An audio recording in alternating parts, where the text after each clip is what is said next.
Hello and welcome everyone. तो JEE main 2024 का probability का एक क्वेश्चन सॉल्व करते हैं।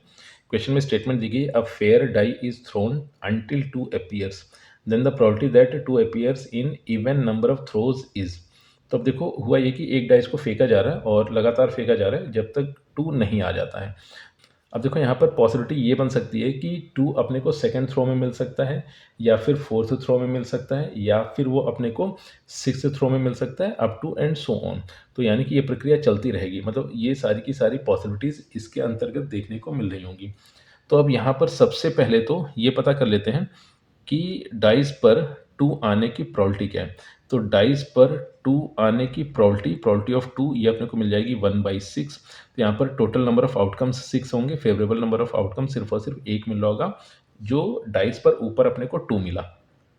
तो probability of getting two is 1/6 and probability of not getting two that will be 5/6। तो अब इस तरह से हुआ ये कि हर इवन थ्रो पर, मतलब इवन थ्रो पर टू अपने को मिल रहा है, इस चीज़ की प्रोबेबिलिटी पता करनी थी। तो हुआ ये कि पहले थ्रो पर अपने को टू नहीं मिला, मतलब और फिर सेकंड थ्रो पर अपने को टू मिल गया, ये पॉसिबिलिटी हो सकती है। और फिर हुआ ये कि पहले तीन थ्रो पर अपने को टू नहीं मिला, फिर अगले थ्रो पर टू मिल जाए। फिर एक पॉसिबिलिटी ये हो सकती है कि एक दो तीन चार एंड पाँच, तो पहले पाँच थ्रो पर अपने को टू नहीं मिला और छठे थ्रो पर अपने को टू मिल जाए, और ये प्रक्रिया इन्फिनिटी तक चलती रहेगी। तो अब इनके रिस्पेक्ट में अगर प्रोबेबिलिटीज़ को लिख लिया जाए, तो यहाँ पर probability of said event E मान लेते हैं, मतलब इवन नंबर ऑफ थ्रोज पर अपने को टू मिला, इस चीज़ की प्रोबेबिलिटी। तो वो इस सीरीज़ का जैसे हम इवैल्यूएट करेंगे, अपने को उसका फाइनल आंसर मिल रहा होगा, रिक्वायर्ड इवेंट की प्रोबेबिलिटी मिल रही होगी।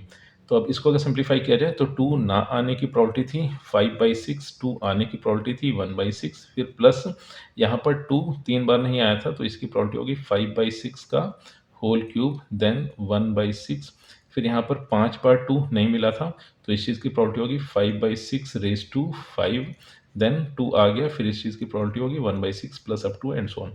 तो अब ये अपने को एक इनफाइनाइट जीपी दिखी, इस इनफाइनाइट जीपी का अगर सम इवैल्यूएट कर ले, तो इस क्वेश्चन का आंसर अपने को मिल जाएगा। तो अगर इस इनफाइनाइट जीपी का फर्स्ट टर्म अगर देखा जाए, और इनफैक्ट एक काम ये कर लेते हैं, सबसे पहले तो 5/6 एंड 1/6 कॉमन ही कर लिया। तो 5/6 1/6 जैसे ही कॉमन किया, तो यहाँ पर बच गया है 1, और फिर नेक्स्ट अपने को मिल जाएगा 5/6 का होल स्क्वायर, फिर plus 5/6 power 4 plus up to and so on. तो ब्रैकेट में जो इनफाइनाइट जीपी दी गई है, उसका सम इवैल्यूएट कर लेते हैं। तो बाहर तो अपने को मिल गया 5/36, और ब्रैकेट में मिल जाएगा first term that is 1 divided by 1 minus common ratio that is 5/6 का होल स्क्वायर। तो इसको 25 डिवाइडेड बाई 36 ऐसे लिख लेते हैं। तो फर्दर इसको सिंप्लीफाई करें, तो रिजल्टेंट आ गया 5/36 multiplication 1 divided by 36 minus 25 divided by 36। तो इस 36 से ये 36 कैंसिल हो गया, फिर ये अपने को मिल रहा है 5 डिवाइडेड बाई 36 माइनस 25। तो इसको अगर सिंप्लीफाई किया जाए, तो न्यूमरेटर में आ गया 5, डिनोमिनेटर मिला 11, एंड यही इस क्वेश्चन का फाइनल आंसर है।